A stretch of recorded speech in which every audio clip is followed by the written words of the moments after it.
En esta sesión vamos a exponer una ponencia de un congreso internacional en el que nos han invitado a participar. Se trata de un congreso organizado por la plataforma Egregius y por diferentes instituciones académicas, básicamente universidades españolas, que se han aglutinado a través de su comité organizador para plantear un congreso sobre estudios literarios. Dentro de este congreso hay un panel dedicado específicamente a la cuestión que aquí aparece: crítica de la razón literaria, innovación investigadora en los estudios literarios. Dentro de esta sección destinada al estudio de la crítica de la razón literaria como una obra cuyo objetivo es la literatura y sus posibilidades de interpretación, sus diferentes posibilidades de interpretación crítica y racional, vamos a plantear una ponencia centrada en el concepto de transducción. De transducción no solo literaria, sino sobre todo de transducción del conocimiento. Y vamos a poner en relación al concepto de transducción un uso práctico y muy importante que tiene que ver con la transferencia del conocimiento. Como la mayor parte de ustedes saben, indudablemente, el ministerio, diferentes ministerios, pero sobre todo los que tienen que ver con ciencia, tecnología, universidad, dedican un apartado muy importante en muchas de sus convocatorias a la cuestión de la transferencia de los conocimientos. Y aquí vamos a hablar de las posibilidades que tiene el concepto de transducción, que ha brotado de la literatura y se desarrolla dentro del ámbito de la transducción literaria, pero que naturalmente es transferible a otras áreas y a otros ámbitos. Aquí vamos a hablar precisamente de la transducción en sus posibilidades de aplicación y desarrollo a los procesos y a los proyectos de transferencia del conocimiento en el siglo XXI. Quiere decirse con esto que las posibilidades de usar esta noción de transducción, que aquí vamos a exponer metodológicamente de la manera más precisa y más detallada posible, pueden resultar muy útiles a la hora de servirse de la transferencia, tanto en relación con las convocatorias ministeriales para la solicitud de proyectos de transferencia, como para el uso mismo y la aplicación práctica, científica, metodológica, académica, de las posibilidades que ofrece y que exige la transferencia. En consecuencia, el título de nuestra intervención, que también aparece aquí, es Importancia del concepto de transducción en los procesos y proyectos de transferencia de conocimiento en el siglo XXI. Esto es el tema al que nos vamos a referir. ¿Cómo surge el concepto de transducción y qué es exactamente la transducción? La transducción es un proceso de investigación literaria en particular y un proceso de transferencia de conocimientos y de cualesquiera hechos e interpretaciones en general que remite a la transformación por transmisión. Es decir, siempre que se transmite algo, sea lo que sea ese algo, sea un conocimiento, sea una idea, sea un texto, esa idea, ese conocimiento, se transforma por el hecho mismo de ser transmitido.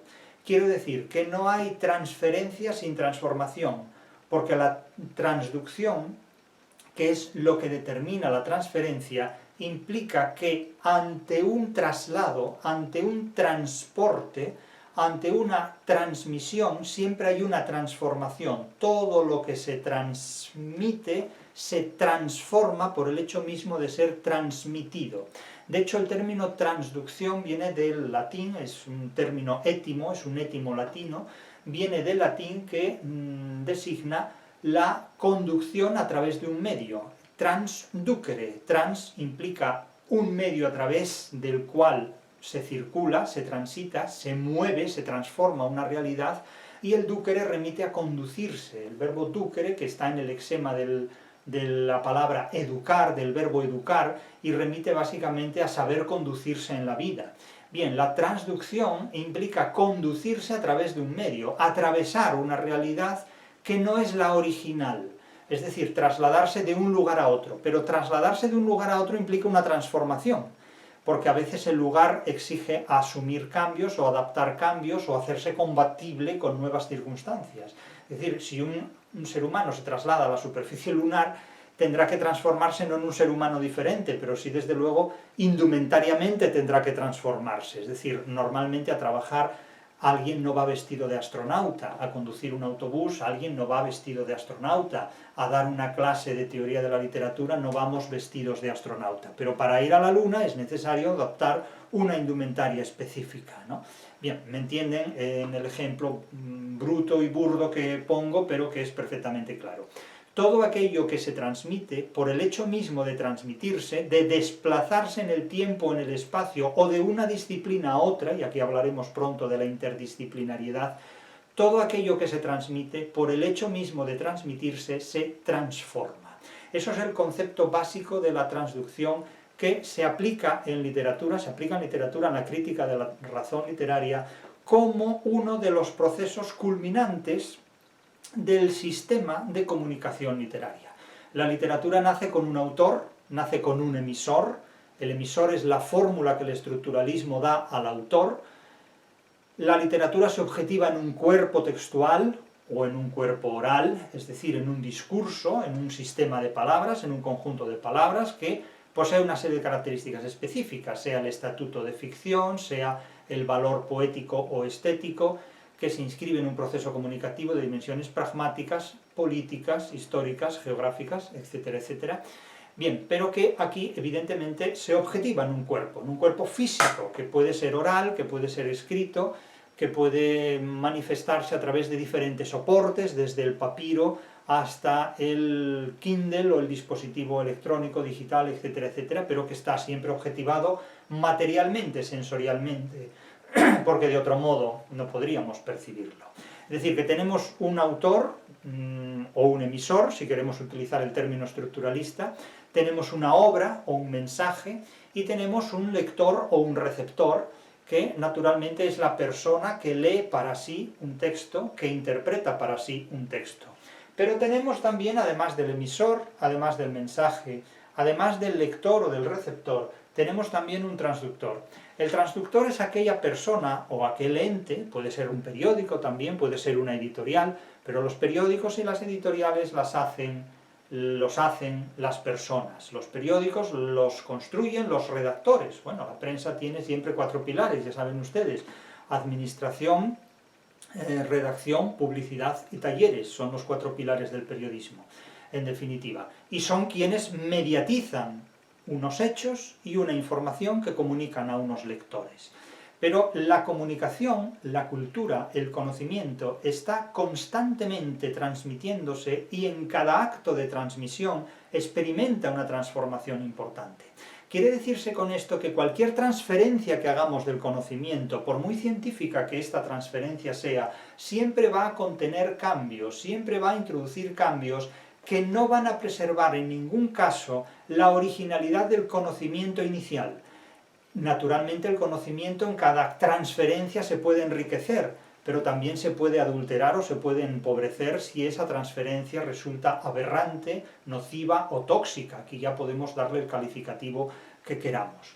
Pero este proceso genuinamente literario, tal como se concibe en la crítica de la razón literaria, tiene un origen biológico, un origen que remite a la genética, y de ello hablaremos inmediatamente para comprender mejor esta transferencia que, en el contexto de la literatura, en el contexto de la traducción y de la transducción, tengas en cuenta que el término traducción es la evolución en el romance del etimollatino transducción. Transducere da lugar en lengua romance a traducción, y preserva también el etimollatino en el término transducción, que sería un cultismo neto, un cultismo puro.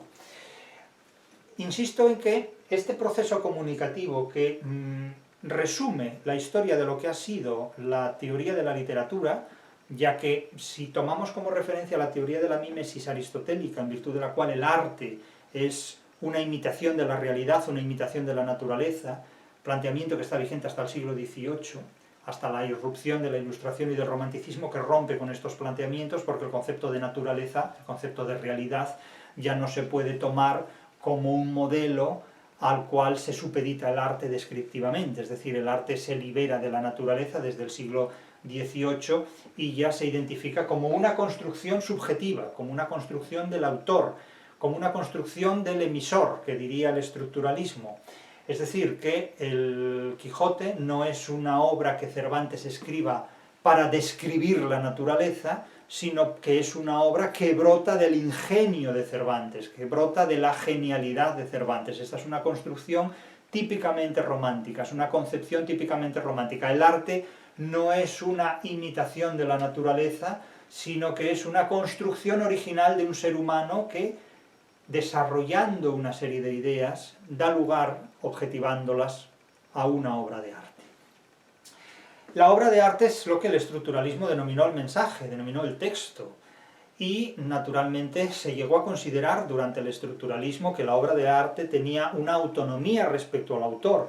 Roland Barthes habló de la muerte del autor y consideró que el autor no tenía ningún valor, ninguna vigencia una vez escrita su obra, lo cual fue muy mal interpretado por la mayor parte de los críticos, que consideraron que tenían el camino abierto para reemplazar al autor a la hora de hablar de una obra literaria, de tal manera que era una forma de matar al padre, es decir, el autor ha muerto y yo, crítico literario, asumo su papel. Pero el crítico literario es un transductor, es alguien que mediatiza la interpretación de una obra literaria ante los posibles lectores, lectores masivos. Imagínense ustedes que tienen todo un mercado editorial a su disposición y que ustedes, directores de una editorial o directores de medios de comunicación, tienen la capacidad de censurar, de promover, de silenciar unas u otras obras literarias, unas u otras novelas. Me dirán que esto se ha hecho siempre. Incluso en los últimos días se ha debatido enormemente el poder que tienen las redes sociales en manos de determinados magnates. Se ha hablado de tecnocasta recientemente, tras la publicación de mi libro, que es un libro claramente de transferencia de conocimiento, una filosofía para sobrevivir en el siglo XXI, donde se utilizan conocimientos de literatura, de teoría de la literatura, de interpretación de la literatura, para adaptarse a la realidad, para hacerse compatible con la realidad del siglo XXI, se plantean muchas de estas cuestiones. ¿Qué utilidad tiene el conocimiento literario para afrontar la relación del ser humano con sistemas de comunicación propios del siglo XXI? A esta cuestión respondemos en ese libro, Una filosofía para sobrevivir en el siglo XXI. Bien, pues en el contexto de esta publicación, que es claramente una publicación de transferencia de conocimiento, me plantean qué pienso de la denominada tecnocasta, entendiendo por tecnocasta un conjunto de magnates, de personas muy poderosas, que teniendo a su disposición el artificio y el manejo del sistema de las redes sociales, pueden condicionar enormemente las declaraciones, las afirmaciones, las opiniones de los usuarios de estas redes sociales. Mi respuesta en este contexto fue que no es obligatorio estar en las redes sociales ni utilizarlas. Yo, de hecho, no tengo redes sociales. Si ustedes me ven en redes sociales, esas redes sociales son autoría de otras personas, pero yo no tengo ninguna red social en la que esté presente por mi propia iniciativa. Eso es un uso que otras personas han hecho bajo su responsabilidad, bajo su iniciativa, de mi imagen, mis contenidos, etcétera. Eso es otra cuestión. Pero, insisto, no es obligatorio estar en redes sociales, simplemente digo esto porque yo no lo estoy. Y algún periodista se sorprendía, ¿y por qué no está usted en redes sociales? Bueno, pues de la misma manera por la que no estoy en la superficie lunar. Es decir, no tengo necesidad de estar en la superficie lunar, o no tengo necesidad de estar en la ionosfera, por ejemplo, ¿no? Ni tampoco en el centro justo de la Tierra. Es decir, no tengo necesidad de estar ahí, tengo otras necesidades, como es simplemente pues, tocar el piano o leer obras literarias, por ejemplo. Bien, cada uno es muy respetable en todas sus actividades y facetas, pero la primera cuestión es que si la tecnocasta existe en el manejo de las redes sociales es porque hay un público que forma parte de esas redes sociales. Es decir, el flautista de Hamelín puede ser responsable de los ratones que le siguen, pero no es obligatorio seguir al flautista de Hamelín. Esto es una opción que se da y que la gente puede libremente utilizar con los fines que estime oportunos, desde elogios, vituperios o todo este tipo de cuestiones. Pero es inevitable tener en cuenta que cuando alguien forma parte de un medio de transporte, naturalmente el uso que haga del supuesto conocimiento, de las supuestas opiniones, de las presuntas declaraciones, puede experimentar transformaciones más allá de su propia voluntad. Incluso aunque no tenga ninguna voluntad de estar presente en una red social, lo que haga o lo que diga puede ser objeto de interpretación pública más allá de la originalidad del sentido que haya justificado esa declaración o que la haya hecho posible. Por eso, en mi caso, yo he dicho muchas veces que no soy responsable de lo que hago en los sueños, conversaciones, diálogos o pesadillas de los demás. Es decir, uno es responsable de lo que hace, pero no de lo que los demás hagan con lo que uno hace o con lo que uno dice. Eso es una cuestión ya completamente secundaria y que naturalmente se explica desde los procesos de transferencia de imagen, de transferencia de palabras, de transferencia de contenidos audiovisuales o de cualesquier otro tipo de transferencias. Es decir, podemos hablar de muchas cosas, pero naturalmente esas cosas no significan lo mismo en un contexto que fuera de ese contexto, no significan lo mismo en boca de una persona que en boca de otra persona que las profiere en un contexto completamente diferente. Por lo tanto, indudablemente, la narración, el relato de determinados hechos altera enormemente su semántica desde el momento en que cambia el contexto en el que esos mismos hechos se cuentan de nuevo, se narran de nuevo. Es que el Quijote no significa lo mismo en el siglo XXI que en el siglo XVIII que en el siglo XVII. Y se trata de la misma obra, se trata del mismo texto, y se trata incluso de las mismas palabras, pero hay incluso alguien que se ha aventurado, según me han contado, a traducir el Quijote al español actual, como si el Quijote estuviera escrito en una lengua que no fuera un español totalmente actual. Otra cuestión es que la gente no disponga de conocimientos para entender lo que lee desde el Quijote hasta un código de barras, pero eso ya es una cuestión completamente secundaria. Desde el punto de vista de la tecnocasta, de la denominada tecnocasta, un término, insisto, del que he oído hablar en los últimos días cuando me preguntan respecto a él qué es lo que pienso, pues lo que pienso es lo que puedo pensar sobre cualesquiera otras cuestiones. Pero también debo reconocer que la censura, de la que tanto se habla recientemente, a mi juicio es una práctica totalmente en desuso, y se sorprenderán ustedes de que haga esta afirmación, porque constantemente se nos habla de la censura, se nos aplica la censura, se nos rodea de imperativos que censuran estos hechos o aquellas otras palabras. Pero abiertamente les digo y les confieso que la censura no tiene ningún sentido en una sociedad en la que se llega más lejos a través de las trampas que a través de las prohibiciones. No tiene sentido prohibir hechos, ni palabras, ni discursos en una sociedad donde censurar es más incómodo que hacer trampas. Es decir, la democracia no tiene ninguna simpatía hacia la censura y sin embargo puede hacer en muchas ocasiones la vista gorda ante determinadas trampas. La trampa siempre ha gozado de simpatía, desde el tramposo Ulises que engaña precisamente a los troyanos con un artificio que les habría ahorrado 10 años de guerra, el llamado caballo de Troya, caballo que es en realidad caballo de los helenos y que los troyanos hacen suyo simplemente por curiosidad. Y eso les hace perder la guerra. Es decir, un ardiz, un artificio, una trampa hace a los troyanos perder la guerra, perder su ciudad, y ahorra a los helenos futuros años de guerra. Y un artificio que se debe a Ulises.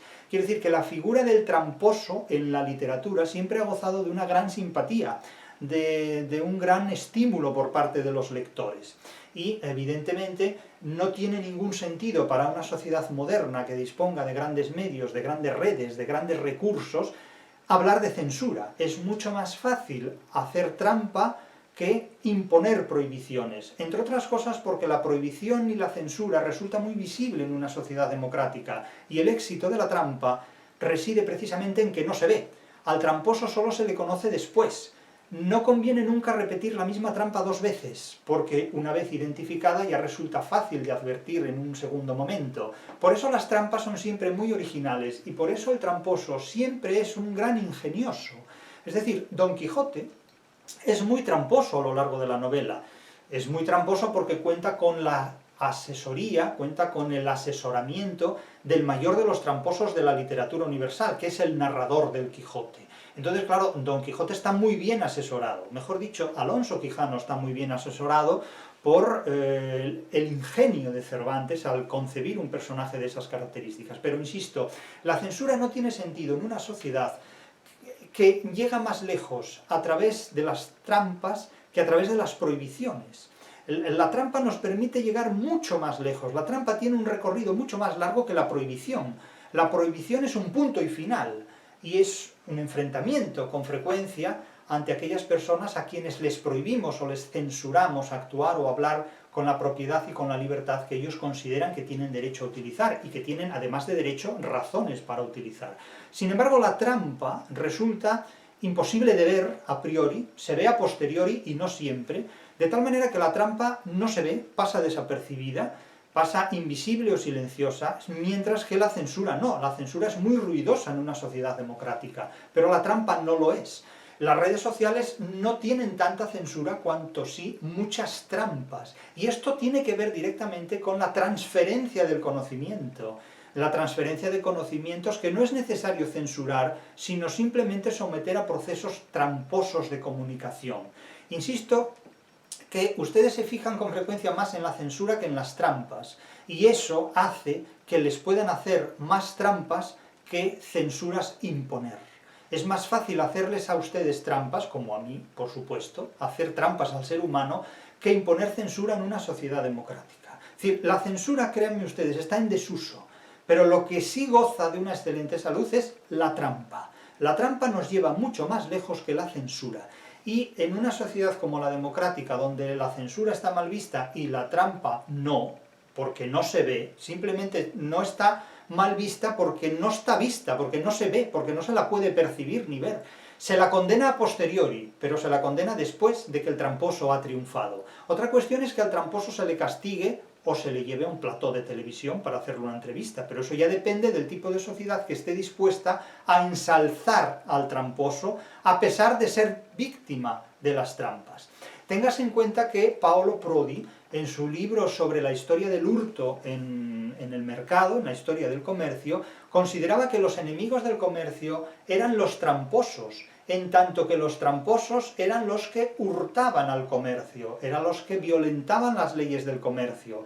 Tramposo para Paolo Prodi era quien hacía trampas en las relaciones comerciales, en las transferencias comerciales. Sin embargo, para Antonio Escotado, los enemigos del comercio no son los tramposos, no son quienes hacen trampas en el comercio, sino que son quienes lo niegan, quienes lo censuran. Entonces, Antonio Escotado consideraba que los enemigos del comercio eran los comunistas, porque los comunistas prohibían el comercio, censuraban el comercio. Paolo Prodi considera que los enemigos del comercio son los tramposos, los que adulteran el comercio, los que engañan en el ejercicio de las actividades comerciales. Claro, yo no voy a discutir las tesis de uno u otro autor, les he dedicado muchas interpretaciones en vídeos, pero no discuto opiniones, interpreto hechos. Habrá personas que se identifiquen con buena parte o la totalidad o con nada del pensamiento de Antonio Escotado y otras que se identifiquen más con el pensamiento de Paolo Prodi, aunque el pensamiento de Paolo Prodi es mucho más exigente que el de Escotado, es mucho menos simple, es más complejo y por esa razón tendrá indudablemente menos difusión. ¿Por qué? Pues porque la mayor parte del público está capacitado para asumir pensamientos simples. Y no quiero decir que el de Escotado sea simple, quiero decir que es más simple que el de Paolo Prodi. No digo nada más, ni nada menos, y ya digo bastante. No me parece desestimable el pensamiento de ninguno de los dos, pero no es lo mismo prohibir y considerar que el enemigo es quien prohíbe, quien censura, que hacer trampa, que adulterar, que engañar, y considerar que el enemigo es quien hace trampa. Naturalmente ustedes pueden decirme que enemigos son los dos, y no les diré que no, pero no es lo mismo censurar que hacer trampa. Son dos cuestiones completamente diferentes. La censura era más propia de tiempos pretéritos o de sociedades ajenas a la democracia.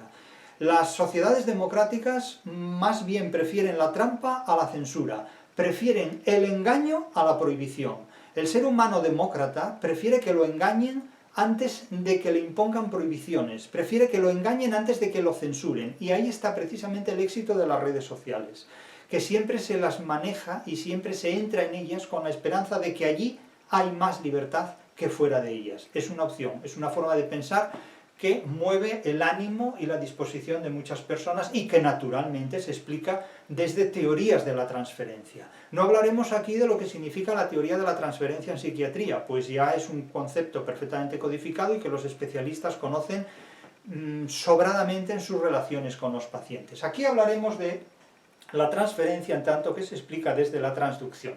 Y como les decía anteriormente, la transducción es un concepto que tiene su origen, de hecho es un concepto transferido de la biología, porque tiene su origen en la biogenética y en la biología, en una exposición que acabó por otorgar el Premio Nobel de Medicina a los genetistas Liederberg y Zimberg en el año 1958. Estos genetistas explicaron que cuando una determinada bacteria, llamémosla bacteria A, trataba de inocular su material genético en otra bacteria, llamémosla bacteria B, la bacteria receptora, bacteria B, lo hacía no directamente, sino a través de otro microorganismo que es un bacteriófago. De tal manera que el bacteriófago, al que vamos a llamar H, recibía el material genético de la bacteria A para inocularlo en una segunda bacteria, la bacteria B. En ese proceso de inoculación, en ese proceso de transferencia de material genético, en ese proceso de transducción, que así se le denominó en biogenética, el material genético de la primera bacteria A se inocula en la segunda bacteria B a través de un bacteriófago H que pasa su factura, que cobra su factura, cobra su peaje. El peaje consiste en que inocula el material genético de la primera bacteria en la segunda, pero incluyendo el propio material genético del intermediario. De tal manera que no quiero aplicar esto a los vientres de alquiler ni a ninguna otra cuestión, eso pueden hacerlo ustedes con su imaginación o con sus conocimientos científicos o con sus intereses crematísticos y pecuniarios. Yo aquí me limito simplemente a exponer la formulación esencial del concepto de transferencia desde el punto de vista del concepto de transducción, cuyo origen es biogenético, aparte de que el étimo ya está en la tradición hispano-grecolatina, el concepto de transducción, pero remite básicamente a la transmisión con transformación. Todo aquello que se transmite, todo aquello que se desplaza, en definitiva, supone una transformación. Todo lo que se transmite se transforma por el hecho mismo de ser transmitido. Es uno de los conceptos básicos de la crítica de la razón literaria. De hecho, es una de las 13 tesis fundamentales de la razón literaria, la noción de transducción, el principio de transducción, en virtud del cual todo lo que se transmite se transforma por el hecho mismo de ser transmitido. Siempre recordaré una reseña que se hizo de la crítica, una de las tantas que se han hecho de la crítica de la razón literaria, donde el reseñador, que se declaraba además especialista en literatura, decía que no había diferencia entre lectura y transducción. Claro, para alguien así, evidentemente, no hay diferencia entre alguien que lee las coplas de Jorge Manrique a la muerte de su padre y alguien que traduce al inglés las coplas de Jorge Manrique a la muerte de su padre. Ya me explicarán ustedes si es lo mismo leer un poema que transducir un poema de una lengua a otra. Pues bien, para este especialista en estudios literarios, la lectura y la transducción eran indisociables. No es lo mismo interpretar para uno que interpretar para los demás. No es lo mismo leer que transducir. Son cosas completamente distintas, aunque integradas la una en la otra. Claro, cuando se padece miopía gnoseológica, o cuando simplemente se padece ignorancia y no se desea superar esta ignorancia, pues naturalmente uno puede incurrir en disparates de esta naturaleza que luego deja por escrito y quedan para siempre en un currículum vitae que no acaba de despegar. Esta es la transducción, insisto, como núcleo explicativo de un proceso de transferencia. Ahora imagínense ustedes que la bacteria A tiene un material genético que es, en realidad, interpretémoslo simbólica o metafóricamente, es una determinada disciplina, por ejemplo, la literatura.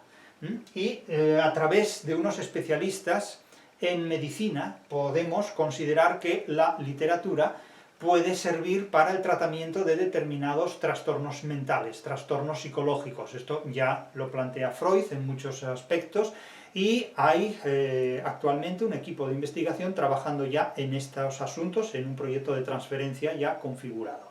Por lo tanto, ya estamos trabajando en esto. actualmente. Hay un equipo de especialistas en psiquiatría y en literatura que trabajamos en este asunto, por lo tanto ya es una idea en marcha. Pueden imitarla si quieren, pero ya estamos en ello, nosotros estamos trabajando en esto. De tal manera que este es un proceso de transferencia en virtud del cual naturalmente vamos a servirnos de materiales literarios para tratamientos de determinadas enfermedades mentales o determinados trastornos de personalidad. De tal forma que, naturalmente, un contenido, la literatura, a través del tratamiento, del procesamiento, de la transmisión con cambios que puedan hacer determinados especialistas, tanto en literatura como en psiquiatría, puede dar lugar a un resultado, a un conjunto, un sistema de conocimientos para resolver determinados problemas relativos a la salud mental, al tratamiento psicológico de determinadas enfermedades. Vamos a ver hasta dónde podemos llegar en la subsanación de algunas de estas molestias, de algunas de estas dolencias.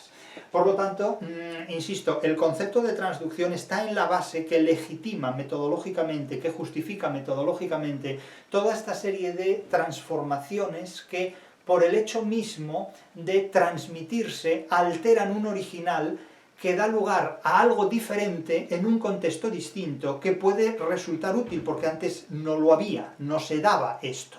La llamada psicoterapia, es decir, o la logoterapia, el tratamiento de la curación a través de la palabra, eso ya está en práctica, pero claro, la literatuterapia, por decirlo de alguna manera, o la poeticoterapia, es decir, no me refiero a curar enfermedades leyendo poesía, esto es propio de novelas anglosajonas de finales del XIX, si ustedes lo prefieren, ¿no? Ni tampoco me refiero a tratamientos hipocráticos ni a platónicos. Las enfermedades no siempre se curan leyendo filosofía, a veces ocurre lo contrario, que las enfermedades se incrementan leyendo filosofía. Para Platón las enfermedades se incrementaban leyendo literatura, quiero decir que en este punto los que formamos parte de este proyecto somos muy antiplatónicos, ¿no? Pero es un punto de vista de ver estas cuestiones, es decir, las enfermedades mentales se pueden también incrementar leyendo obras literarias, sobre todo cuando se producen procesos de transferencia en virtud de los cuales el lector se identifica con las psicopatologías del protagonista de Crimen y Castigo, por ejemplo, o de Apuntes del subsuelo, de Dostoyevsky, o con otros personajes profundamente patológicos, como pueda ser una mala interpretación del Quijote, en definitiva. Pero este planteamiento, este proyecto de transferencia, claramente remite a la importancia del concepto de transducción en los procesos y proyectos me refiero ya a los proyectos ministeriales, de transferencia de conocimiento en el siglo XXI. Claro, estas posibilidades aplicativas son grandes, son notables, y dependerá naturalmente de los contenidos que queramos transferir, de las transformaciones que nos veamos obligados a registrar y a reconocer en ese proceso, y de los resultados a los que lleguemos.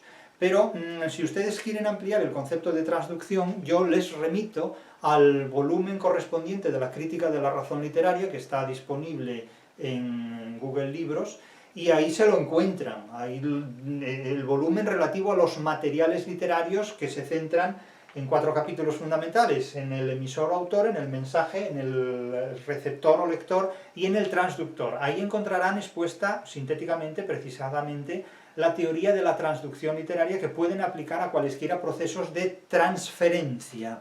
Naturalmente, como todo el mundo sabe, los procesos de transferencia tienen 3 dimensiones. Al menos 3 dimensiones, pueden señalarse más, pero 3 básicas. El contenido, es decir, cuando ustedes transfieren algo, transfieren un contenido. Es decir, no pueden transferir humo. Otra cosa es que se dediquen a la autoayuda o a la geopolítica, pero no entramos ahora en estas cuestiones. O a la presciencia, es decir, al conocimiento de hechos futuros. Pero esto es otra cuestión, ¿no? La transferencia del futuro al presente, eso es otra cuestión. Aquí hablamos de cosas serias. La transferencia tiene 3 dimensiones. La primera dimensión es la que apela al contenido. Ustedes tienen que disponer de un contenido. En este caso, hablamos de literatura. Un contenido que puede ser científico, tecnológico, literario, del tipo que sea. Tienen que mantener una relación interdisciplinaria, porque hay que llevar ese contenido a otro contexto. Un contenido contextual, la literatura en las posibilidades interpretativas del mundo académico o del mundo real. El mundo real y el académico no siempre coinciden. Pero tiene que ser una relación interdisciplinar, y pasamos de la literatura a la medicina, de la literatura a la psiquiatría. Me dirán ustedes que ese camino ya se ha recorrido muchas veces. Sí, ya lo sé, pero nosotros lo vamos a recorrer de una manera original y diferente. Eso ya lo sé, ya lo sabemos, que antes que nosotros ha vivido más gente en este mundo y que el Mediterráneo ya se conoce desde hace tiempo, pero nosotros vamos a hacer una exploración diferente. Un contenido, literatura y psiquiatría, y una relación interdisciplinaria entre ambas disciplinas, en contextos científicos, porque claro, la literatura necesita de una hermenéutica, necesita de una explicación que resulte transducible en clave psiquiátrica, es decir, en clave que permita el tratamiento de determinadas dolencias psíquicas, de determinados problemas psíquicos. No su incremento, sino su control y su curación. Y por supuesto luego desembocamos en un impacto, es decir, en unas consecuencias, porque este trabajo tiene que tener unas consecuencias científicas, prácticas, benignas, útiles. Un impacto que ha de ser económico y que ha de ser social. Es decir, reducir la pandemia de las enfermedades mentales, y económico en el sentido que ha de ser lo más asequible y lo más barato posible para reducir los costes en una sanidad. Tengan en cuenta que un psiquiatra en su consulta apenas puede dedicar más de media hora a un paciente, como mucho. Y claro, cómo resolver los conflictos exponenciales de las enfermedades mentales, sobre todo entre jóvenes y adolescentes, que repuntan tan exponencialmente, tan monstruosamente en este siglo XXI. O sea, la pandemia del siglo XXI es el deterioro de la salud psíquica de la gente cada vez más joven, que guarda estrecha relación con muchos fenómenos, no solamente con las redes sociales. Hay muchos otros fenómenos aparte de las redes sociales. Por lo tanto, tenemos que tener en cuenta un contenido tecnológico, científico, literario, una relación interdisciplinar entre al menos dos disciplinas contextualmente bien definidas, categorialmente bien definidas, la ciencia literaria, la ciencia psiquiátrica, la psiquiatría, la teoría de la literatura, y naturalmente un impacto que ha de subrayarse en ámbitos económicos y en ámbitos sociales. La disminución de la pandemia, de las enfermedades mentales y la rentabilidad de los costes para un sistema sanitario a la hora de afrontar estas enfermedades, tanto en el sector público como en el sector privado. Para llevar a cabo este proyecto de investigación, que tiene su pilar fundamental en el concepto de transducción, insisto, hay un grupo perfectamente constituido de especialistas. Sí lamento mucho que con frecuencia en los últimos años la teoría de la literatura ande buscando transferencias por las ramas de los árboles, cuando sin embargo tiene estos planteamientos muy perfectamente definidos en la crítica de la razón literaria para llevarlos a cabo. Es decir, se habla con frecuencia en teoría de la literatura de transferencia, de transferencialidad, y cuando uno se adentra en esos terrenos, en esos contextos, se encuentra simplemente con una logorrea de palabras vacías que remiten constantemente a los planteamientos de las teorías literarias estructuralistas y postestructuralistas de mediados del siglo pasado.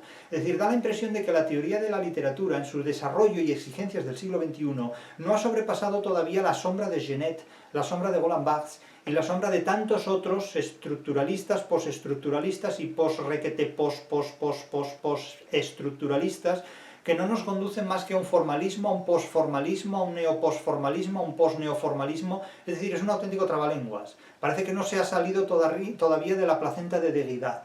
Y no, eso forma parte ya de otra época. Estamos en otro siglo, estamos en otro contexto. O sea, no le sigan metiendo a la gente joven en la cabeza ideas de la teoría de la literatura que han aprendido en sus bisabuelos, porque en teoría de la literatura hay mucha gente que no se ha enterado todavía de que estamos en el siglo XXI. O sea, la crítica de la razón literaria plantea una forma de interpretar la literatura y la teoría de la literatura que la mayor parte de la gente todavía no conoce. Están todavía ustedes con Deleuze, con Derrida, con Foucault. Eso ya pasó a la historia. Si no se quieren enterar es su problema, pero Foucault ha muerto. Con eso ya les digo todo. Estamos en otra época, estamos en otro siglo, estamos ante otros problemas. Y muchos de estos problemas que pueden resolverse desde una reinterpretación del concepto de los procesos y proyectos de transferencia, encuentran en el concepto de transducción, tal como lo hemos planteado en la crítica de la razón literaria, muchas posibilidades de uso, desarrollo y también solución. Nada más.